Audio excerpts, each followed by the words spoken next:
السلام عليكم ورحمة الله وبركاته. أكمل جرتني وبليين ilmaan Oromoo idil addunyaa irratti argamtan hundi keessanuu baga nagaa taatanii Rabbi sa'aatii tanaan isin gaate ammallee nagaa fi rahmata ofii kadhuma hin qabne keessa Rabbi isin haa jiraachifatu.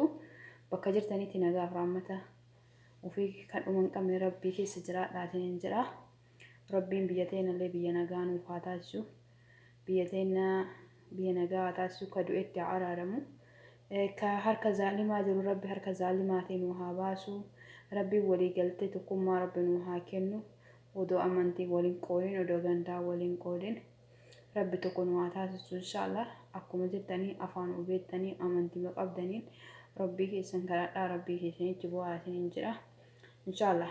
Wanti qabadhee isinii dhiyaadhedha. Viidiyoo gabaabduu akkamitti borcii balleessine jechuun waan xiqqoorra yeroo gabaabaa keessatti akkaataa haala ittiin borcii balleessinu jechuudha. Inni sunis maal jechuun keessanii oolu nafaana turaa hojjedhee isinitti agarsiisa jechuudha.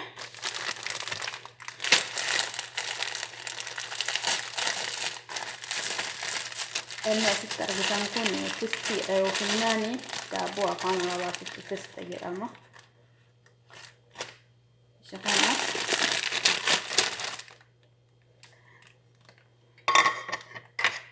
inni kun ammoo zayituunidha. Kun ammoo loomiidha yookiin leemuuna. Inni asitti argamu ammoo zaatara jechuudha. Kun ammoo shinii duwwaadha. Akkamitti akka yeroo gabaabaa keessatti borcii balleessinu isinitti agarsiisa. Isa kana tistiin kun waan tallaaja keessaa ba'eef ho'ifadhee dhufe inshallah.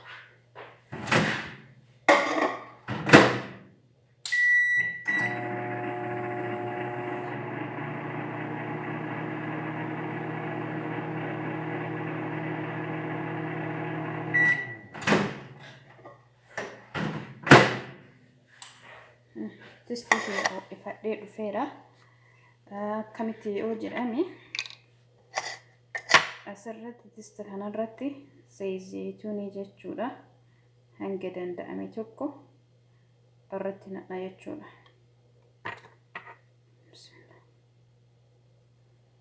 Zayituun argaa jirtanii zayituun asirratti hedduu isaatti naqee jira. Isa waliin geenaa akka Allahu akbar rana jalaa jige akkasitti walitti cabsina. Ammas isa kana irratti zayituun naqaa jechuudha.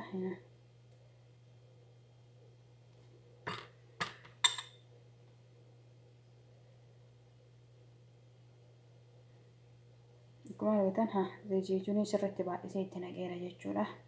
Isa kana irratti ammoo maal naqadha? Zaatara jechuudha.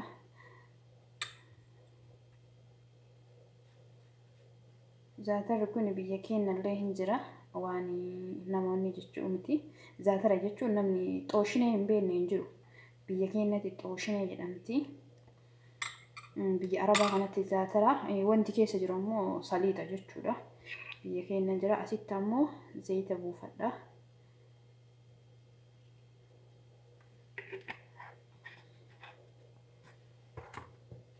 Akkuma argitan kana zayita asitti buusee jira. Isinitti mul'ata jedhee yaada. Na jalaa jiga guddaadha waan ta'eef nuusa finjaana godheera. Amma maal godhaa loomii kana fidee gimmaasha loomii kana itti cuuffaa. Gimmaasha sitti godhuu dandeettanii tokko sitti godhuu dandeettanii.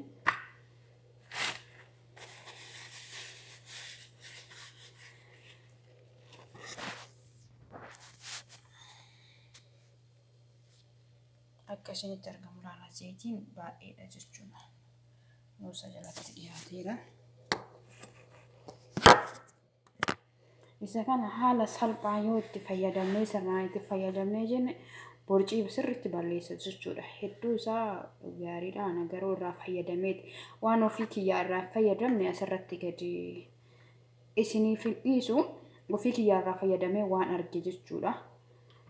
irraa argeef isinii fi akka isinillee irraa fayyadamtaniif asirratti isinii fide. Zayituuniin tun ammallee deebitee waa hedduuf faayidaa guddaa qabdi.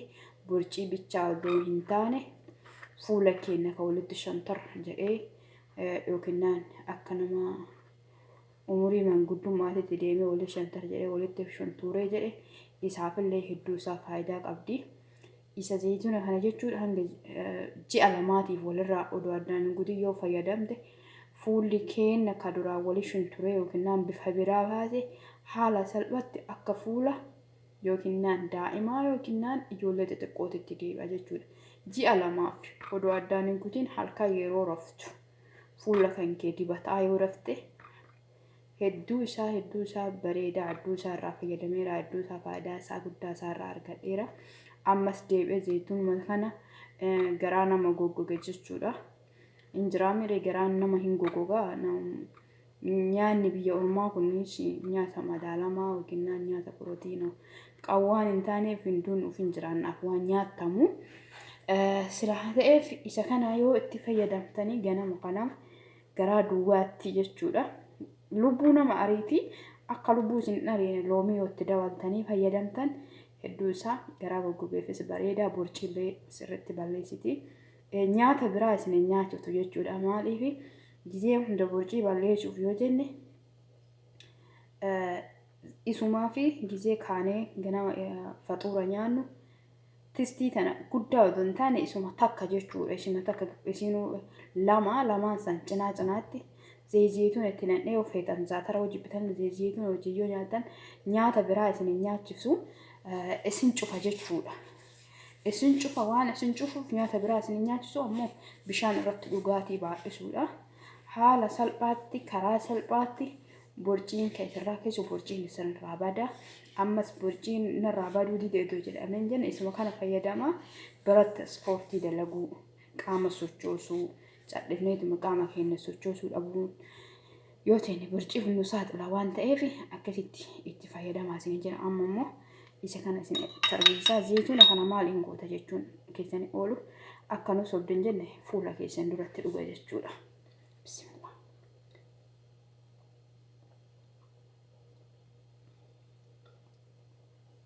Finuu akkuma argitan dhugeera zayituuna jechuudha.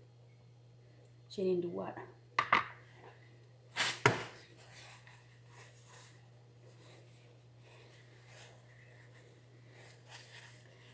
Akkasii itti fayyadamaa hedduu isaa bareedaa hedduu isaa karaa salphaan borciin keenya nurraa badaa kan rakkisee jechuudha. Yoo viidiyoon kun isinitti tole viidiyoo kana subscribe share like naaf godha. Gaaffii yoo qabaattan koomentii jalatti barreessaa. Aga waan biraatiin walitti deebinutti viidiyoo biraatiin walitti deebinuun nagaa fi rahmata rabbii kadhuma hin qabne keessa naaf jiraadhaa isiniin jedha inshallah. Video beralih video waan ofii kiyya irraa fayyadamee argee irraa fayyadame jechuudha. Qabadhee isiniif deebi'a. Yoo isinitti tole ilaalaa irraa fayyadamaa. Like gochuun dagatinaa, share, subscribe gochuun dagatinaa. Isiniin jedha obboleeyyan like fi share fi subscribe jetti gatiin kafallu wanti gatiin nu kafalchiisaa hin jiru. Feenuu ilaalaa fedhuu baatu itti dhiisna jechuudha. Yoo waan nama fayyadu ta'e irraa fayyadamna yoo nama waan fayyadne ta'e illee ittuma dhiifna.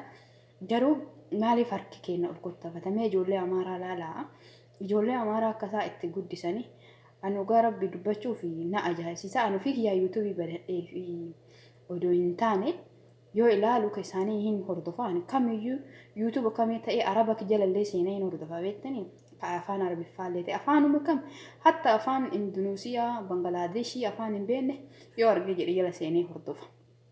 Yoo waan inni haasa'u sanis wallaale bakka waan inni dalagu saniin argaa waan sa irraa ka'ee akkeessa jechuu waan san dalaguuf tattaaffii godha. Irraallee barumsallee hin argannaa irraallee fayyadamnaa namallee fayyadna. Sila kana ta'eefi walaa jajjabeessinuu gatii ittiin kafalluu share walii godhuu subscribe walii godhuu gatii ittiin kafalluu wanti kun yookiin anani birrii irraa argadhaafi miti birrii ani jechuudha birrii kadalagadhe yoo kadalagadhu kan keessa robbi barakaa naan kaa'e ka YouTube irraa dhufuuf wama faayidaa naan qabu Asaniifis miti yookiin YouTube kanas yeroo gabaabaa irra turuu danda'a ta'a. Imalli kiyya gara biyyaa ta'a. Gaafa gara biyyaa imalee alam irratti argama irratti hin argamu hin beekamu. Hangasiifuu jedhee waan ofii baradhe kana gaafa biyya gale carraa akkanaa waan hin arganneef carraa kana argachuu waan hin dandeenyeef akka ani irraa fayyadama isinis irraa fayyadamtan jedheeti. Irraa fayyadamaa isiniin jedha soba hin jedha namni tokko soba wanti YouTube kanarraa birrii argachuuf hin gidiifi miti. jedhaniitiin koomentii namoota YouTubein isaa waqaawwan isaa guddaa ta'e jalatti koomentii argaa.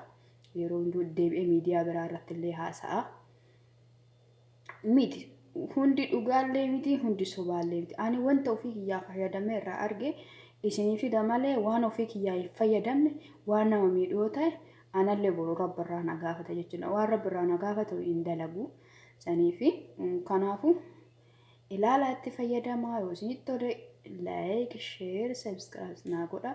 Yoo isinitti illee toluu baatee isin dhiisisiisan laalaatuma irraa fayyadamaa subscribe illee godhina, like illee godhina, share illee godhina isiniin jedha. Akkas nagaa keessa naa turaa isinitti dheereffisee. Salaamu alaikum warahmatullahi wabarakatuh. Amaanillah.